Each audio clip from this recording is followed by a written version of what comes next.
George Romero Dead series, but none of those series have had as much impact as the Return of the Living Dead series, the original of which was filmed right behind me at the fictional Unita Medical Supply Center. The cemetery was actually right down the street, although it was a set, so there's actually nothing there.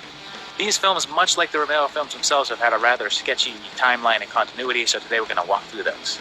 After Night of the Living Dead, John Russo and George Romero had conflicting ideas about where to take a sequel, so they parted ways.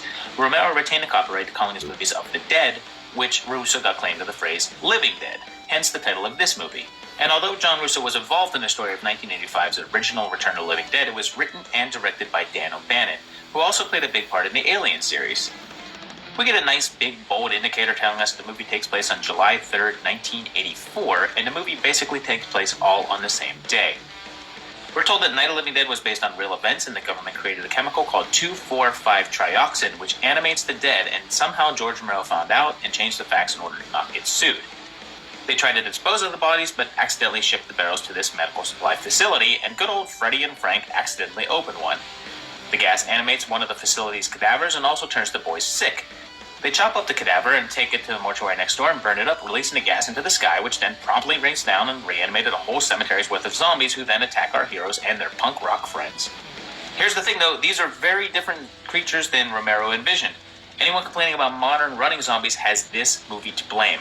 Although the Hinsman zombie in Night showed a little burst of speed, no American movie shows zombies full-on running before this film. And also, shooting them in the head doesn't kill them. In fact, not much outside of burning them down and nothing will kill them, including chopping them up into pieces, so if you face them, well, you're basically screwed. Finally, these zombies, which the film actually calls zombies, can talk, although they mostly say one thing. Real quick, go ask somebody what a zombie eats, and I guarantee you, they'll answer wrong. In Romero's movies and countless other zombie movies, including the Walking Dead series, zombies eat the flesh of the living, or they rip them open and eat out their insides. But if you ask anyone you know, they'll tell you that zombies eat brains. That's because in the Return series, the zombies not only eat brains, they're constantly saying, brains, and more brains. You see, it hurts to be dead, and eating brains makes the pain stop. Anyway, this guy here, he's called the Tar Man, and he gets his head knocked off. This is Ernie, he runs the morgue, and if you pay close enough attention, he's also a Nazi. Our heroes finally call the number on the side of the canister, only to discover that the military's method for dealing with the situation is, severe.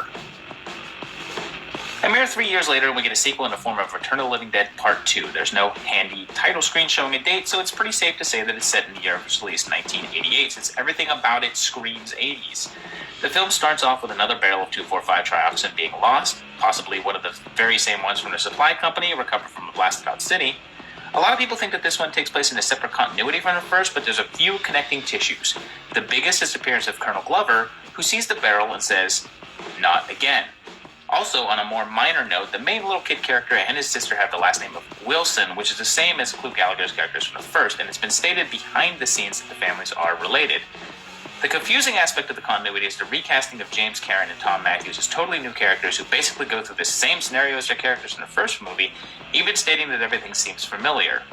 We get a new Tarman with an updated face, but there's really not much consistency with the first film with the other zombies. Although they occasionally move quickly, they don't really seem to be able to run anymore. They sure do talk a lot though, again, mostly just saying brains and variations of that. It's a lot safer of a film, very close to a PG rating without any of the punk rock sensibilities of the first film, and quite a few more overt attempts at humor. Attempts. Our heroes finally discover that electricity will kill the zombies, and they lead them to the town power plant, killing all of them, but not before a hilarious Michael Jackson zombie cameo. Just a quick note that the series is already changing its own rules. Not only do zombies not run as much, but the whole aspect of eating brains to stop pain seems to have fallen by the wayside. These zombies seem goofier, more rambunctious, like they're eating brains just because they like them. Also, Freddie and Frank, who are Joey and Ed here, are not transformed by direct exposure to the trioxin. It took 5 years for another sequel to appear, with 1993's Return of the Living Dead 3. And again, no on-screen date is given, but judging from the fashion, it's definitely 1993. We start off by learning that the military has decided to take advantage of the trioxin side effects by reanimating the dead and putting them on battlefields. Their plan is to use the new paralysis bullets to freeze the zombies after combat and pack them up, but it doesn't go too well. There's some loose tie to the last one stating that the zombies specifically target brains because of the electrical impulses within it. And since he's the general's son, when our main character's girlfriend is killed in a wreck, he uses the gas to bring her back. What could go wrong? We get a new barrel zombie which looks nothing like the previous two, but we meet a few more later and each one has a different look, which may be because the chemical makeup of the gas is slightly different in each barrel, having different effects on the inhabitant and the gas it's released, which it would explain why the zombies from each canister act different. And in this one, they act really differently. I mean, they still have bursts of speed, but they're mostly the spastic shambles from the last one, and Julie, our main character zombie, keeps most of her faculties, slowly succumbing to the infection, much like Frank and Freddy, although she was actually dead when she was hit with the gas, unlike them. And here's the film's biggest divergence. The zombies are just plain hungry all the time, and the hunger is all-consuming. Eating brains is the only thing that makes the hunger go away, except in an about-face from the first film when they feel pain. This causes Julie to basically be the first emo cutter in order to stave off the desire to eat people. And eat people she does. Another difference here is that although the zombies seem mostly preoccupied with brains, they don't mind eating other parts of people either, and their bites cause those people to also become zombies. And in the previous two films, with the exception of Trash, the only way to get infected was to either get dosed with the gas or be dead and hit with the affected rain. So, Julie goes full goth and piercings and cuts her whole body up, becoming a prototype suicide girl, and is finally captured by the military. It is then revealed that they have a backup plan, besides the paralysis bullet, which is remote control exoskeletons to control the dead. Weirdly enough, I mean, if the exoskeletons are remote control, why do they really even need zombies in there? Just put regular dead bodies, or better yet, just refine an exoskeleton and set it in the battle itself. But I digress. Anyway, our hero saves his girlfriend from becoming an exo-soldier, but all the zombies get out. One of them retains previous memories, kind of like Bub, and saves them. Unfortunately, Kurt gets bitten, so when they close off the facility to purge all the dead, he stays behind to burn with his one true love. Aww.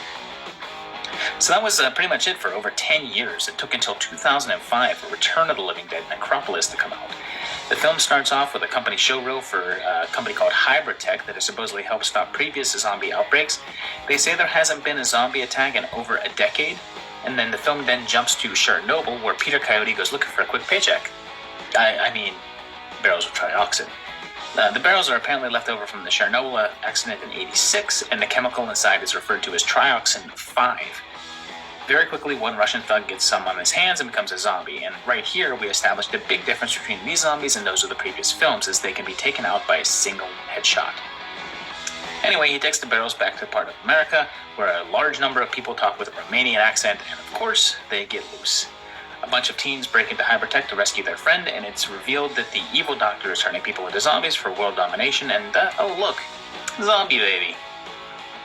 Peter sets off an alarm which one of our characters tries to shut off. She does so, but then one of the teens shoots a security box, and for some reason, this sets all the zombies loose, which sounds like the worst security system you could possibly install. The full-scale outbreaks feature zombies that mostly shamble, but can be seen with bursts of speed occasionally. They only say brains, except for one zombie who says send more security guards in a callback to the first film, and their friend Zeke, who can make whole sentences after he changes. The big reveal comes when the hero's long-dead mother and father are shown to be turned into zombie superweapons. The movie then makes the rare decision to kill the little kid character, kills the super zombies with ridiculous ease, and then the military shows up to kill all the rest.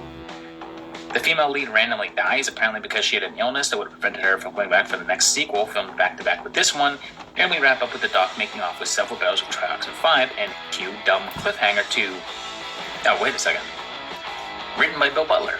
Geez, Friday the 13th, Ghoulies, the Romero remakes. This is officially the fourth timeline of mine that Bill's been a part of, but it's just behind the camera this time.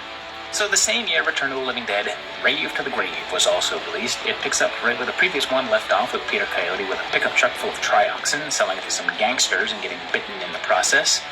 We then catch up with our collection of generic teens from the previous film, and it seems like some time has passed as they're in college now. So let's say about a year.